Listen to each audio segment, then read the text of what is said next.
You can go ahead and sharpen those Spurs for 7, a no-doubter.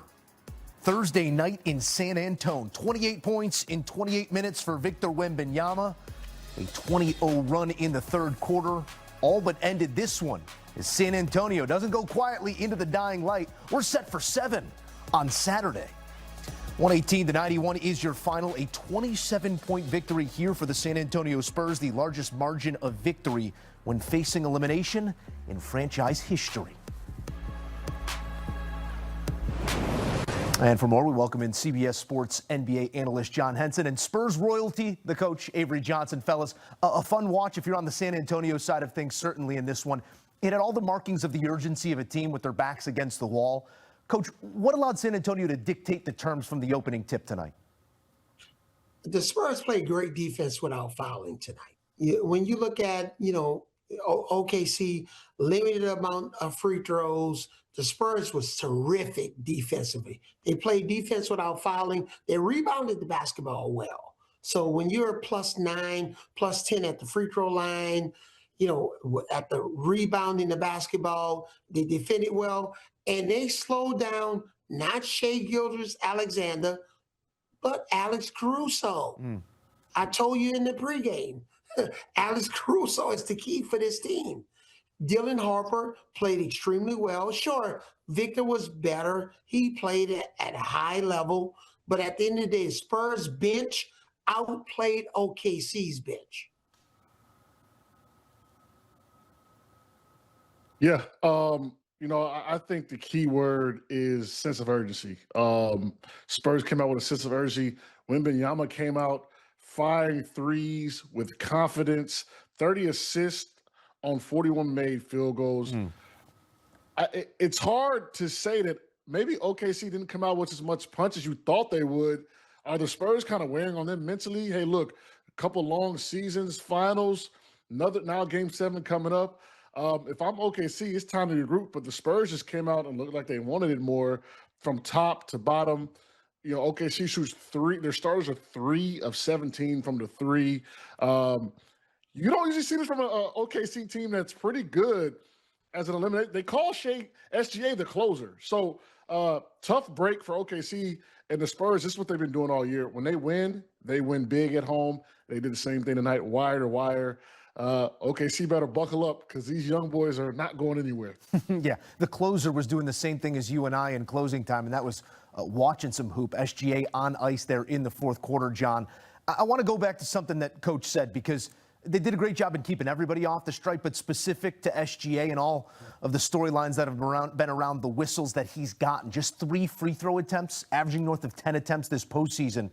John, did you see a difference in the way that they guarded SGA tonight?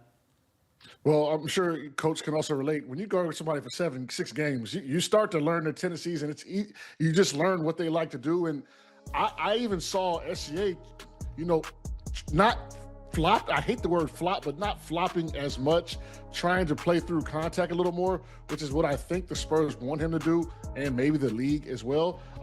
So look, they're locked in on him, and Vassell plays really, really good defense on him, time after time, game after game.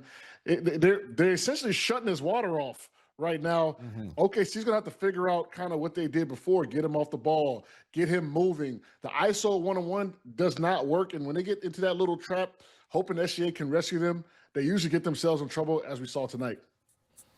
And remember, Dylan Harper is another big key. Game 1, extraordinary. I told you guys, off the bench, if he scores 16, 18 points, the Spurs are going to win this game tonight. So having Dylan Harper out there as another switchable defender, SGA, stay down on the pump fakes. Okay? At the end of the day, I'm pump faking right now on CBS Sports HQ. John Henson, do not go for the pump fake.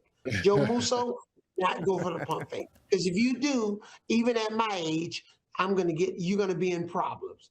It's going to be problematic. So I like the Spurs' discipline on defense. I thought they was extraordinary. They took what the defense gave them. Victor, I thought he would start inside a little bit more, but he made 2 threes to start the game, which gave him some confidence. And remember this, Victor's post-game interview. Remember, he didn't talk in the last game, post-game. at the post game tonight, 2 quick questions, he ran off the floor. This young man is focused. So watch out, OKC in game 7. Yeah, 28 points in 28 minutes, and I would venture to guess fewer words spoken post-game in this one. Did answer the questions. I want to go back to Wemby here for a second here, Coach, because you called for him to pick his spots and jacking up those threes. When it's going, it's going. You wanted him active at the rim. 10 boards, 4 at the offensive end, created a few extra possessions. Still let that thing fly. Attempted 9 threes, cashed 4 of them in. How was he able to strike that balance tonight? You know what? When he makes that first 3, it's game over. And again, at the end of the day, I wanted him to go inside out. He said, Coach Avery, I'm going to be the same player I've been my whole entire career. And that's what he was. He made his first 1 or 2 threes. He mixed it inside, offensive rebounds. He was physical tonight. He got a little bit gas. Give Coach Mitch Johnson credit. He got Luke Cornett in, give him a little bit of a break. Luke wasn't, he wasn't a superstar tonight, but just to spell Wemby for a little bit. So I like where they are. Remember, at the end of the day, if you could tell the Spurs, who won 62 games this year and OKC won 64, you are going to play a game 7 in the Western Conference Finals with an average starting age of 25, 26 years old, whatever it is, they would take it.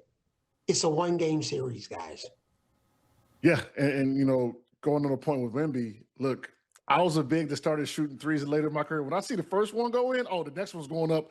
I'm blind, unconscious. So, look, if you kind of see, that's what Wemby kind of does. He hits 3 out of 4. You better get up because he's going to try to air you out. And look, once they stopped falling, he used his IQ, started attacking more, as you saw, down the lane, trying to create. So, look, when Wemby does see, like Coach said, hey, it might be a long night for you because that gets him confident. His team gets confidence. And as you see, if you let the Spurs get rolling, there's not anybody in this league that can beat them when they're playing like they're playing tonight. And it starts by letting Wemby see the ball go in. OKC may have to adjust what they're doing potentially early on Wemby, get the ball out of his hands, because once Wemby starts rolling, everyone starts rolling. Wemby hits a couple threes, and then now you're up or you're down 6 or 7 points, 6 or 8 points, and Wemby's firing because he's 3 or 4. That's when things start to turn bad. It did tonight for OKC. Game 7, look, anything could happen. I'm nervous for OKC right now. I didn't like the body language. I didn't like how they looked in this game, even though they were down. The Spurs look confident, and they have nothing to lose. That's a scary proposition for OKC team that almost looked a little mentally fatigued, maybe a little exhausted from these long seasons. They won the finals last year. You've got to fight through that if you want to be a champion. So I want to ask my good friend John Henson, at the end of the day, who has the most pressure on them riding in this game 7? Is it the Spurs or OKC? It's OKC without any questions. I mean, game 7 at home. I mean, we've seen it this year already. Road team playing well in the game 7. I personally, when I played in the game 7, I preferred to be on the road just because I was able to focus. You're locked in a hotel room. There's not family around. Because let me tell you something. Coach, you still got to take the kids to school on Thursday, even though it's a game 7. So, it's things that happen and distractions that sometimes are worse for the home team. Spurs are going to fly in, lock themselves in the room, be ready, recovered, and rested with nothing to lose. I'm nervous for OKC. Yeah, the expectation. But it's not, but Joe, it's not even the kids. It's the friends that want more tickets. We got people that haven't been to the playoffs, and all of a sudden they've come out of a cocoon and they want tickets to the game. So there's a lot of distractions. I think, again, I picked the Spurs tonight to win big, which I shared with you guys earlier, and I picked them to win in 7. The OKC has more pressure on them than anybody. And the Knicks are sitting at home watching this thing. Hey, the Spurs couldn't ask. If you asked the Spurs before the season if they would be willing to play a game 7 against OKC to advance to the championship and a repeat of my game-winning shot in 1999 against the Knicks, they would take it. And the Knicks are rooting for triple overtime, that I'm sure. Some physicality in those 48-plus we will see in Game 7. I sense, gentlemen, that you want to go there, so I want to look at this from your two unique perspectives. John, from the player perspective, that 20-0 run in the third quarter, OKC calls off the dogs. They don't normally let these things linger, but does it require more to flush it when a loss forces a Game 7? You spoke to the body language. What did you see there, and what's it going to take for this OKC crew to flush it?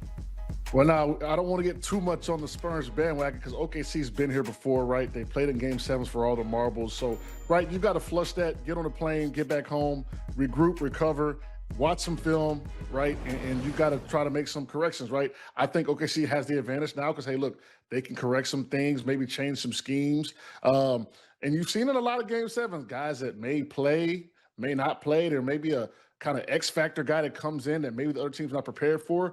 OKC has more knives in the drawer, so it's going to be up to Coach Daigneault to figure out how to game plan. It's one game. That's it. One game against the Spurs team who look like if they get started off early rolling, not many teams, no one can beat them, actually. And that's exactly what I want to ask you, Coach. What is Mark Daigneault's role in making sure that this loss doesn't get on the plane with them? Yeah, the key is, look, we've got the best record in the Western Conference. And if it came down to Game 7, that's what we played for. That's why we got home court. I've been in this situation before. I've coached in Western Conference finals before against Mike D'Antoni and Steve Nash, who I was teammates with. I've been in this movie before. So at the end of the day, you got to find the switch to push with your team. And you say, hey, boys, at the end of the day, they did what they're supposed to do. They protected their home court, but we're at home. We're in OKC. Our Thunder fans, I don't know what the T-shirts are going to look like. The Spurs tonight, they said, everybody wear your own shirt. We're not doing, yes, you know, so we'll see what happens in Oklahoma City. But at the end of the day, you know, this is the reason why you get the best record in the Western Conference, so you can feel like, hey, if it's a 7-game series, we'll play the 7-game at home. That is Game 7 Saturday in OKC. The Thunder 17-3 in that building. The last two postseasons combined, gentlemen, haven't lost consecutive postseason games since May of 2024. But that's all the past, and perhaps the future arrives in the form of Victor Wembanyama and the San Antonio Spurs. Those numbers here on your screen. 9-0 after a loss the last two postseasons. The Thunder looking to go one further than those 91-92 Bulls and bounce back and move forward to the NBA Finals.